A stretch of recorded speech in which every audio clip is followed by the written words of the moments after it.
نبی پاک صلی اللہ تعالی علیہ وسلم نے خود حکم دیا میری بیٹی ام کلثوم کو غسل دینے کے لیے۔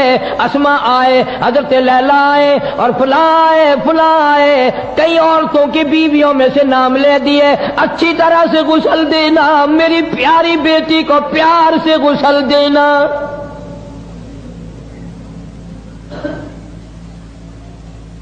عورتیں غسل دینے میں مشغول رہی، مدنی کریم صلی اللہ تعالی علیہ وسلم دروازے پہ کھڑے ہوئے رو رہی ہیں۔ صحابہ کرام کہتے ہیں ہم دیکھ رہے تھے، اتنے روئے، آنسو ریش داڑھی مبارک سے گزر کر زمین پہ ٹپکنے لگے۔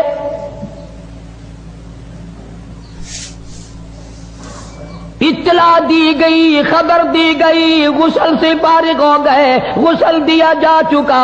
امام الانبیاء محبوب کبریا حضرت محمد مصطفیٰ صلی اللہ تعالی علیہ وسلم نے اپنے ہاتھوں سے یوں دے کر عورتوں کو غسل پکڑایا اور فرمایا تم کفن پہنا دو، میں بالکل جنازے کے لیے انتظار کر رہا ہوں۔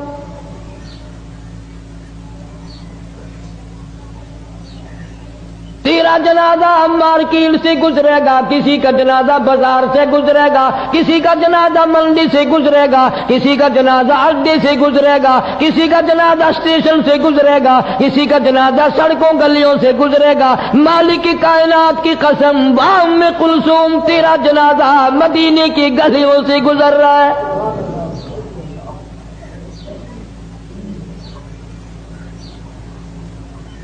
صحابہ کرام رضوان اللہ تعالی علیہ مجمعین کی پوری جماعت روتی ہوئی جنازہ اٹھا کے چلی جا رہی ہے۔ کتابوں میں آتا ہے کہ حضرت عثمان کو غش آ گیا، بے ہوشی طاری ہوتی تھی، بے ہوش